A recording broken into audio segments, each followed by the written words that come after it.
les premiers temps hein, de l'informatique des années 70. C'était aussi un langage qui était accessible à tous, hein, qui n'était pas aussi professionnel que d'autres langages. Et donc ça, c'est ce côté historique qui m'a intéressé.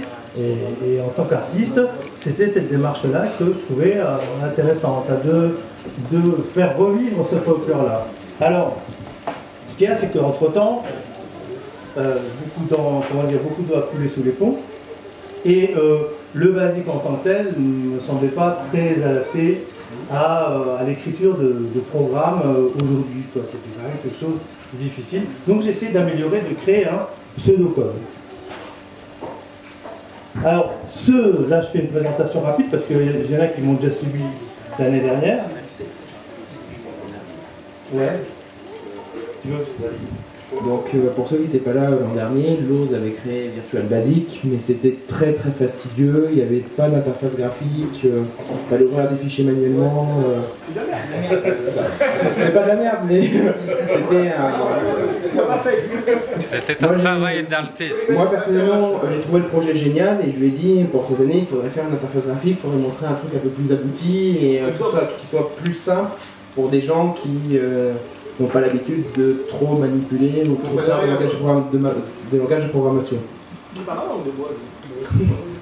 Donc on a fait Virtual Basic et on a fait l'interface graphique plus ou moins ensemble. Donc Virtual Basic, ça permet d'écrire du code en Basic AppleSoft à partir d'un langage en pseudocode. Ça permet aussi de déplacer des blocs d'instructions librement sans tenir compte des numéros de ligne. Il n'est pas sensible à la casse, ce qui fait que c'est aussi très très pratique, sauf pour le texte qui est entre guillemets, donc le texte qui va apparaître au niveau de l'écran. Et puis aussi, donc, ça permet de commenter, ce qui n'était pas évident dans le basique traditionnel, hein, parce que ça prenait de la place. Donc là, vous allez commenter dans le pseudocode, et ensuite, le code qui va être généré va ôter tous les commentaires, va ôter. Donc vous avez finalement votre code, vous l'avez bien commenté, indenté, etc. Arrangé comme vous voulez, déplacer des blocs d'instructions et autres, vous pouvez facilement le manipuler. Et ensuite, ça va produire du basique traditionnel numéroté avec des lignes propres, etc. Avec un décalage tous les 5, etc. etc. Donc ça, c'était ça le but, tout simplement. Alors moi, c'était pour me faciliter la vie. Et puis, justement, c'est avec Guillaume qui m'a poussé à ce que je fasse une interface graphique en Python. Donc tout ça, c'est écrit en Python, hein, pour que ce soit très facilement utilisable. Voilà, alors donc ça c'est le pseudocode. Je vous décris, bon, je fais une petite, ça fait un rappel de l'année dernière, mais c'est le pseudocode, donc vous pouvez effectivement insérer des commentaires, des lignes entières. Le texte, effectivement, là vous avez l'instruction de texte, alors, on utilise les mots-clés de Basic, il n'y a rien qui change, ça c'est, les mots-clés sont les mêmes, c'est une façon de les utiliser différente. Ensuite, on a les rem hein, quand même. Donc après, vous voyez la variable. De toute façon, on sait que les variables en basique, c'est que les deux premières lettres qui sont prises en compte. Donc vous pouvez écrire une variable longue. De toute façon, c'est les deux premiers caractères. Mais là, par exemple, avec les pas les parenthèses, les accolades. Avec les accolades, vous pouvez rajouter le nom de vos variables vraiment pour vous, hein, pour vous y retrouver. Ensuite, on a un petit système. Ça, c'était le truc c'était le premier truc que j'avais mis au point que je trouvais intéressant. C'est un peu comme sur le principe de l'appel d'une fonction, avec le caractère livre, le caractère pound. On mettait un endroit et puis on lui donnait un nom, là, vous voyez, main loop. Et après, vous faisiez go to, main loop, et puis donc ça faisait le go to, le go sub, sans passer par un numéro. Et ça, c'était bien parce que du coup, vous pouvez le déplacer. Car au fur et à mesure que vous fabriquez votre code, vous pouvez déplacer les morceaux entiers sans que ça nuise après. Alors tout ça j'ai fait en Python avec des expressions régulières, des matchings, tout ça pour remouliner tout le code pour qu'on obtienne ensuite du basique traditionnel. Donc vous voyez encore qu'est-ce qu'on a là-dessus. Sinon le reste on continue à écrire le basique pratiquement comme on a l'habitude, sauf on s'embête plus avec les lignes, on s'embête plus voilà, de manière beaucoup plus souple. Parce que je voulais pas non plus faire autre chose. Hein. Moi, c'était améliorer ma manière d'écrire le basique, hein, point à la ligne. Alors, ça permet donc de faire du code AppleSoft, hein, parfaitement opérationnel. On peut gagner de l'espace parce que du coup, tous les commentaires, etc., on peut s'en débarrasser à la fin. C'est-à-dire que quand on a le code basique, on peut supprimer les caractères, enfin les commentaires. Donc, du coup, ça on gagne de la place. On peut la faire, alors c'est ça qui est intéressant, c'est qu'on peut faire la conversion dans les deux sens. C'est-à-dire qu'on peut prendre du basique et le transformer en virtual basic. C'est virtual basic, c'est une blague, c'est une façon, c'est virtuel, quoi. Mais on peut le faire en pseudocode. Sauf que il faut donner, quand on dit GoSub 1000, c'est un numéro. Et là, mon truc, c'est des noms. Et ça, la question m'avait été posée l'année dernière, j'avais dit que j'avais utilisé les ismes. C'est-à-dire, j'ai tous les surréalismes, athéisme, etc., etc. Tous ces mots-là, ça servait à faire la conversion. Non, pas compris. Catéchisme. Pas compris. Pas compris. Bah, tu verras quand on fera la... Tu verras l'année dernière. La truc. La démonstration. Alors, Virtual Basic, l'interface graphique, il y a deux côtés. Il y a deux fenêtres. Sur la fenêtre à gauche, le pseudocode, et sur la fenêtre de droite, vous avez votre basique final. Alors, juste une précision, tu veux dire peut-être ça? Donc, l'interface est indépendante de la classe Visual Basic en Python. Il a été écrit, toute l'interface graphique a été fait en Tinker. Et donc, du coup, il n'y a rien à installer, c'est directement intégré en Python. Le seul truc, c'est que c'est du Python 2.7 et pas du Python 3. Mais parce que ça, c'est un parti pris. C'est un parti pris. Et le code est complètement open source, c'est disponible sur le site virtualbasic.org et en développement sur bitbucket.org pour ceux qui sont intéressés pour venir nous apporter leur aide ou télécharger les dernières versions du code. Il y a un défi, mais est-ce qu'on est obligé de passer par la phase d'écriture en virtual basic? Est-ce qu'on ne peut pas avec votre outil écrire directement en Python et d'avoir la génération en basique? Non. Ça, c'est pour dans 10 ans. D'accord. Non, l'année prochaine. Non, l'année prochaine. Au niveau de l'interface, il y a deux fenêtres. Donc, comme expliqué, à gauche, on écrit en Virtual Basic et à droite, on a le code en basique. On a compatible pour Apple II. On a en haut tout un menu avec les principales actions pour la conversion, ouvrir les fichiers, l'exportation. On a tout un menu en haut, voilà, qu'on vous détaillera un peu plus dans la démonstration. Voilà.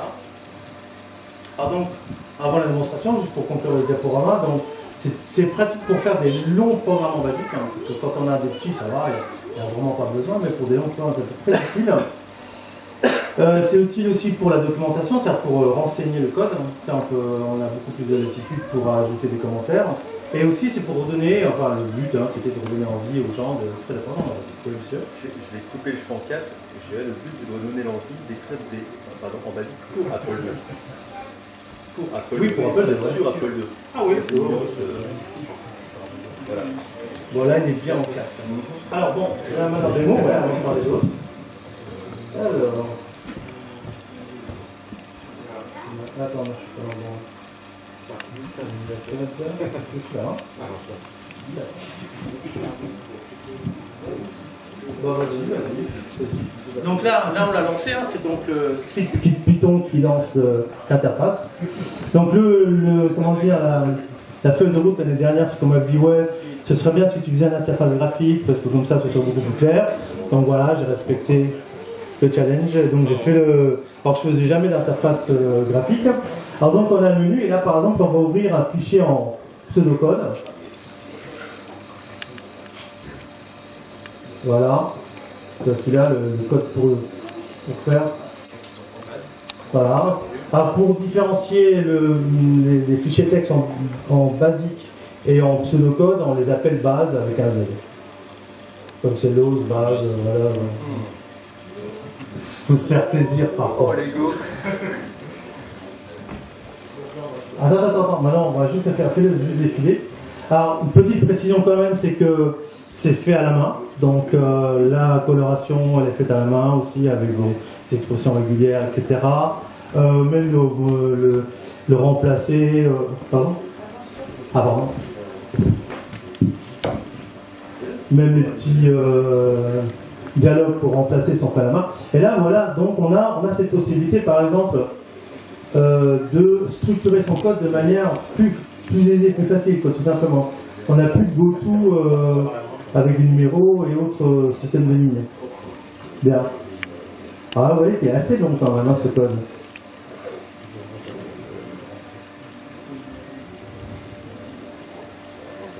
Voilà. Et donc maintenant, bah, vas-y, tu peux le convertir.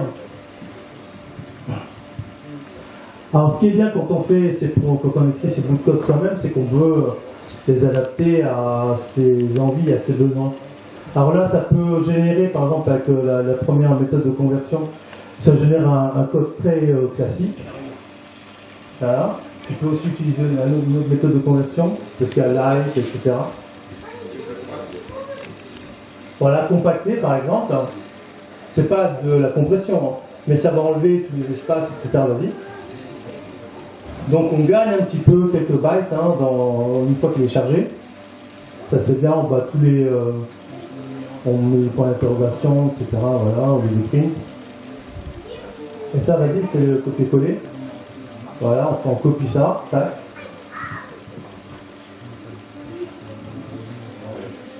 Hop. Vas-y, fais un run. Ah ouais, joli. Vas-y. Vas-y, fais encore la retour. Hein. Allez, voilà.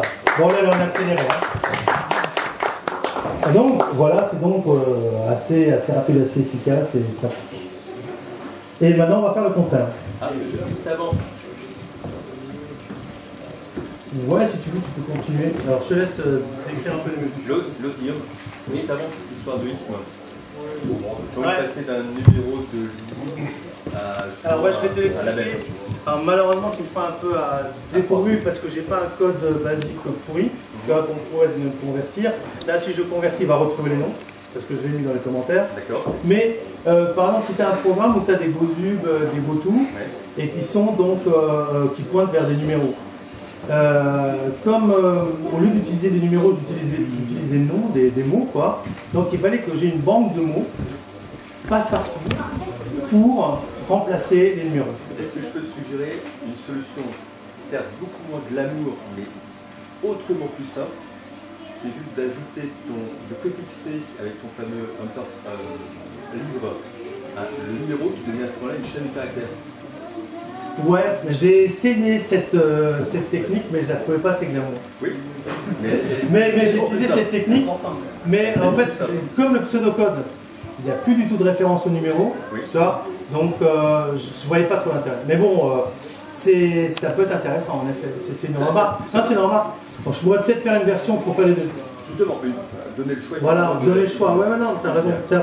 Peut-être dans le fichier de config, si vraiment tu préfères avoir quand même un rappel du numéro parce que ça peut te servir à retrouver quelque chose sur le code, Exactement. tu peux le faire. Ou alors après le nom par exemple, ou des choses comme ça. Ouais, c'est tout à fait non. Le problème, c'est si on déplace un bloc. Comment? Le problème, c'est si on déplace le bloc du code. Non, il a raison, c'est-à-dire que si maintenant tu as un code avec des GoZub 1000, des GoZub 800, tout ça, et que tu le reconvertis en pseudocode pour avoir la facilité, tu as peut-être quand même envie de savoir dans l'ancien code où c'était. Et pouvoir le retrouver plus facilement. Donc, ou alors, là, je pourrais mettre un nom ou quelque chose. Moi, j'aurais pu faire des lettres au hasard, hein, tu vois, mais bon, ça veut rien dire. Quand tu dis athéisme, tu sais, bah oui, athéisme c'est plus bas, après ça, oui, c'est plus haut. Donc, ça c'est des noms qu'on reconnaît, donc ils sont mémotechniques. Surtout si tu affectes par ordre alphabétique. Oui, voilà, par ordre alphabétique. Mais par contre, c'est vrai qu'avoir peut-être le nom et à côté, en plus, un tiret avec le numéro pour faire un rappel, pour eux, non, ça c'est un truc que je peux ajouter. Une question, est-ce que tu peux régler le pas d'incrémentation Oui, du numéro de ligne? dans la config, ouais, tu vas dans le code et puis tu changes. Histoire de gagner quelques bits aussi. Oui, tu peux faire 1, 2, 3, 4, 5, 6, toi, direct, hein, ouais. Tu passes moins vite à 3 chiffres. Ouais, Voilà, voilà. à 4 chiffres. Ouais. Et ça, par contre, j'ai une question pour si vous êtes des spécialistes là, de basique et tout, est-ce que ça joue vraiment? Oui, bien sûr. Tu gagnes un octet à chaque fois. Et le stockage, uniquement. Hein, C'est-à-dire d'avoir des numéros de ligne de 3 caractères, tu gagnes vraiment par rapport à un numéro de ligne de 4. Sur stockage. Je ne savais pas. Mais non, mais regarde, dans le source, il est en mémoire. Oui. Et ben, il devrait avoir point de caractère. Ah ouais, peut-être. On laisse des espaces. Non, mais je pensais que les numéros de ligne, quand ils étaient interprétés, ça n'avait rien à voir avec le texte du code. Ah oui, oui. les numéros de ligne sont tokenisés sur 2 octets, point. Ah, donc, non, non, non. Que j'avais lu ça aussi, mais je...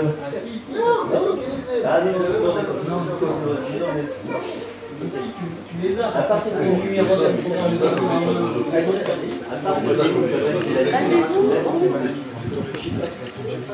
donc tu vois, ouais, il y a deux philosophies différentes, mais bon, ouais.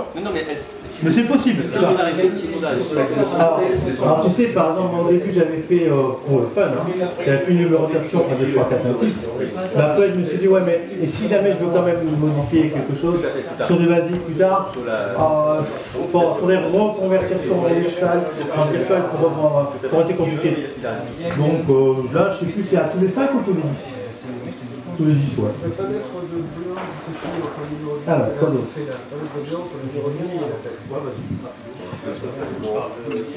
Donc rapidement, je vais vous expliquer les menus. Donc il y a un menu File qui permet d'ouvrir. Il y a un menu File qui permet d'ouvrir soit du Virtual Basic, soit de l'Apple Soft Basic. Le menu Edit Convert qui permet de faire toutes les conversions et par exemple aussi quand on veut rechercher une chaîne caractère spécifique dans le code, on peut le faire. Changer de directory, ça permet de changer son répertoire de travail. Le zoom, c'est pour ceux qui ont quelques problèmes de vue comme l'ose et ce qu'ils en ont besoin. Et select copy, ça permet de faire des sélections et des copies du code pour pouvoir l'exporter dans des émulateurs ou et ensuite pouvoir le mettre sur sa machine Apple II. Bon, ça c'est les moteurs. On peut ouvrir plusieurs fichiers. C'est ça, mais About, c'est à propos du code, et les add-ons, c'est pour faire des extensions, mais c'est plus compliqué. Ouais. Faire ce qu'on veut. Ouais, c'est ça. Si on veut écrire des petits scripts pour faire des extensions à partir du code, c'est là dans le menu add-on. Non, ça c'est fini pour Virtual Basic, mais j'ai un petit bonus. J'ai quand même une dernière question à Ouais, vas-y. Est-ce que c'est fait ou est-ce que c'est prévu le principe de macro? Ah, de faire des macros? Non, mais ça peut être une suggestion. Pourquoi pas? Tout à fait, ouais, de lancer des macros pour faire des remplacements, des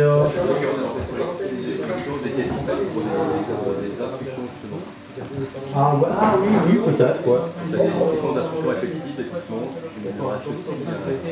Disons, ouais, quoi que là-dessus, t'as plein de. Tu peux faire du copier-coller. Hein. Ça, c'est un champ TK classique. Hein. Alors, en bonus, donc. Ah, ouais, ils n'écoutent plus là, ça, ils sont marre.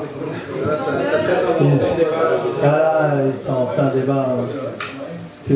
Bon, alors, en bonus, je vous montre vite fait parce que je ne vais pas m'étendre là-dessus. Mais comme j'avais fait l'interface graphique pour Virtual Basic, j'avais un autre programme, c'était mon programme de manipulation d'images en HDR et en GR. Et je me suis dit, ah bah tiens, je vais faire l'interface graphique pour ça aussi. Et donc ça a donné un autre programme qui s'appelle, il est ouvert, qui s'appelle Image Editor. Voilà. Et ça va intéresser surtout ceux qui font du graphisme.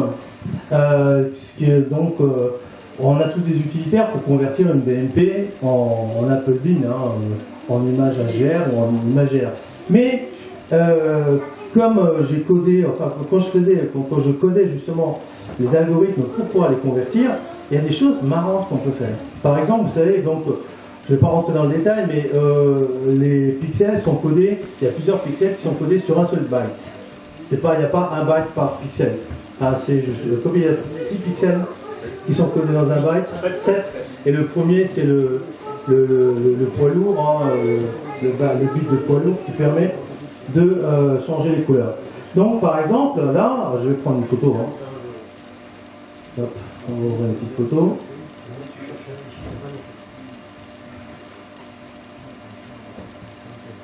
Donc je prends une photo en JPEG, ça envoie tout de suite, hein, ok, ça roule, tac. Et donc ça me l'a converti en HDR, ici. Hein. Donc, voilà.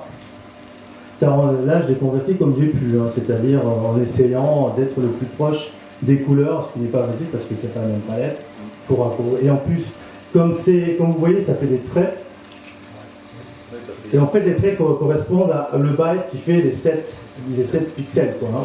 Chaque fois, c'est une colonne qui fait un byte avec 7 pixels. Donc du coup, quand vous êtes à l'intérieur d'une colonne, soit c'est du vert, soit c'est du bleu, soit c'est de l'orange, soit c'est du, que j'ai tout dit là, vert, orange, bleu et violet. Voilà. Alors par contre, on peut, et alors là ça fait une petite manipulation bit à bit. C'est-à-dire que là je vais changer, ajouter ou exclure un bit à mon image. Et du coup je vais pouvoir avoir des effets. Et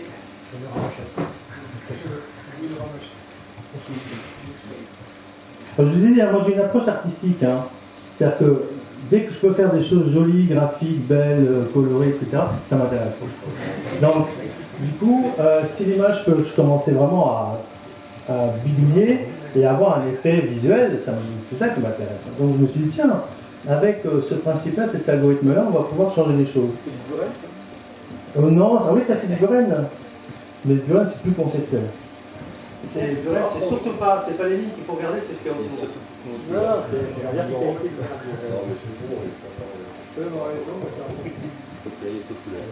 Voilà. Et après, on peut obtenir effectivement plein de variations.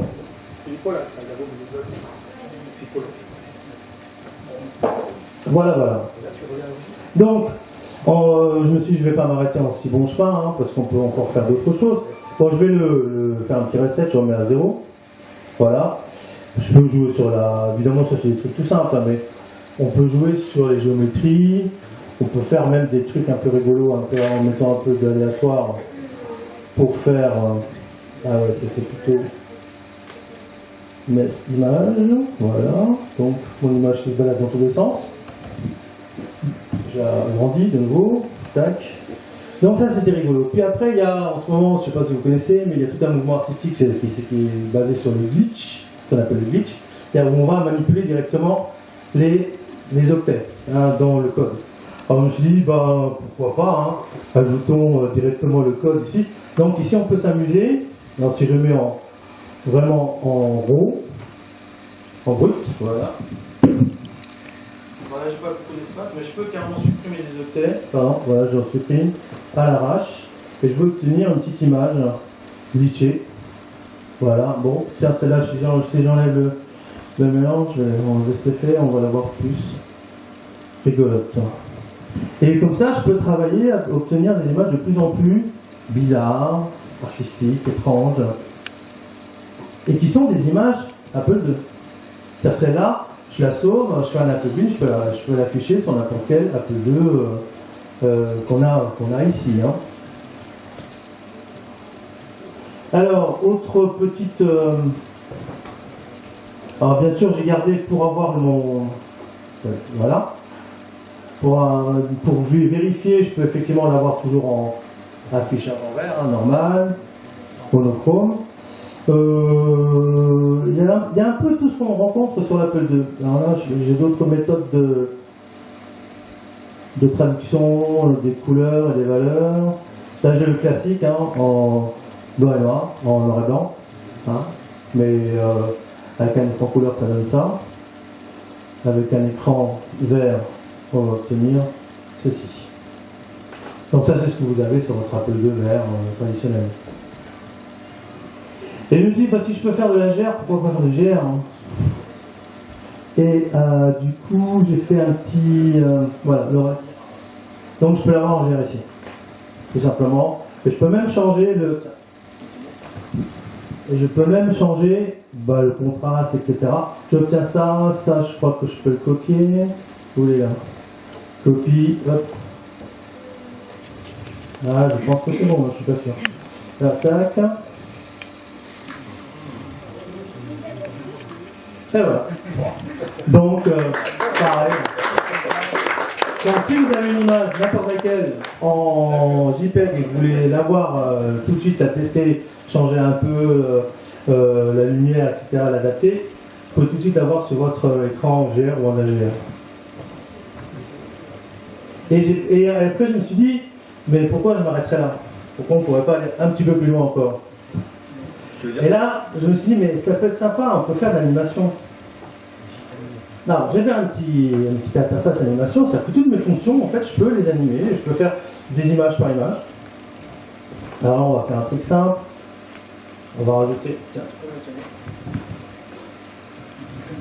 Voilà, puis ici, on va rajouter des lignes. Ok, et je vais lancer une animation. Voilà. Alors vous allez voir dans le petit écran. Hein. Tac, tac. Donc, voilà. Alors c'est aléatoire, il y a un mélange aléatoire, machin, tout truc. Et donc tous les trucs qu'on peut faire autrement, là on peut le faire en animation, et du coup ça va faire des films. Et c'est là que... Ah, attends, il faut que j'aille dans mon dossier.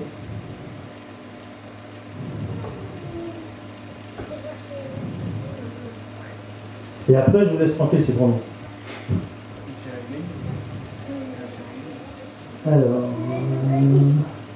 Alors ça c'est typiquement, alors le son ne va pas être terrible si je vais le mettre à côté.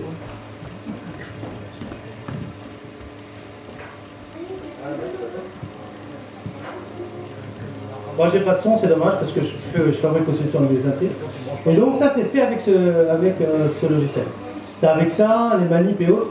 Vous avez reconnu Lara Croft hein. Donc Lara Croft. Vous savez, comme je faisais, je pouvais bouger à droite, je pouvais monter, etc. Mélanger des images, faire des pointillés, machin, des colonnes, etc. Et donc, finalement, on arrive à faire des vidéos avec de la philosophie un peu plus. Voilà. Et ça, c'est...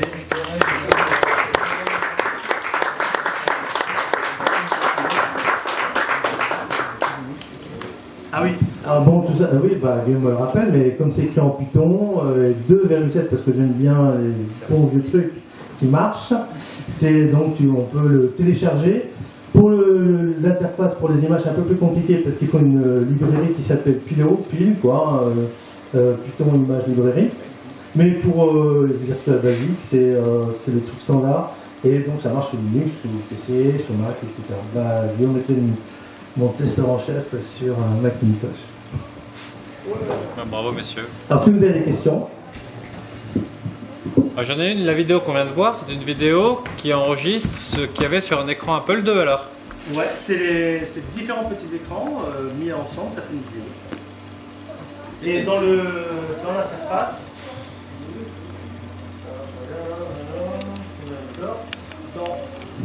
alors si on met la librairie FMPEG, on peut, là, si j'avais déjà,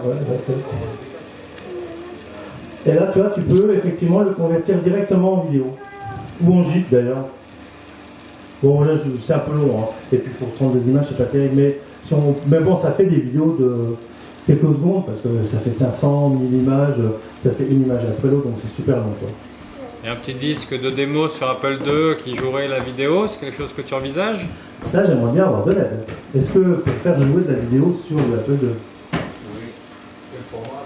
Il y a quelqu'un qui a écrit un logiciel pour voir des gifs animés avec l'Apple II. Ouais. Non, mais pas uniquement des gifs animés, parce que là, il génère des écrans Apple II, donc il suffit de les mettre dans la mémoire de l'Apple II et de les jouer les uns derrière les autres. Mais très rapidement. Quoi. Oui, c'est ça. Si quelqu'un a l'astuce, ce serait génial. Parce que là, c'est des écrans donc Apple II. Non, ouais, c'est vrai qu'on pourrait faire avec les deux écrans, et puis faire tout. Maintenant, la rapidité, je sais pas. Il faudrait du 13 images par seconde. Combien de 13 images par seconde? 12, 13, ouais. Ça, c'est tout. Bah, ça, voilà, moi je change un paramètre et c'est bon. Hein. Et en plus, si on est intelligent, on modifie que les octets qui sont changés d'une image à l'autre. Absolument, ouais. Là, on recrée la vidéo complétée. Et donc, vous voyez ce qu'on peut faire avec de la GR, pourquoi il y a des constructeurs qui font de la Ultra HD? Ça sert vraiment à rien, quoi. Ouais, totalement. Et j'ai ma petite philosophie sur les images pixelisées. C'est que je trouve beaucoup plus poétique ce qu'on reconstruit à partir d'un fragment que la chose qu'on nous donne déjà entière. C'est un peu comme lire un livre et on ne voit pas les personnages, on n'a pas d'image, on n'a rien. Pourtant, on refabrique tout dans notre esprit, dans notre cœur, par rapport à ce qu'on ressent. Donc ça, c'est toujours beaucoup plus intéressant, ouais, en effet. Et là, je trouve que les images, l'ORS, pour moi, sont plus poétiques, parce que justement, il faut compléter, reconstruire, recréer l'image avec notre imagination. Donc ça, c'est vrai. Mais c'est vrai que faire de la vidéo, ça ce serait le top. Hein. Si je trouvais quelqu'un justement avec qui on pourrait faire des vidéos artistiques qui tourneraient sur des Apple II, alors là... Après, on appelle Pompidou et hop. On vire Marker et Voilà, Héloïse à la c'est place. bien, hein.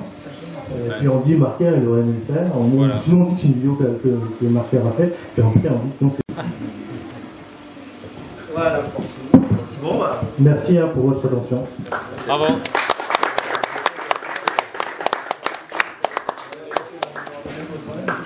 Ah ouais, joli.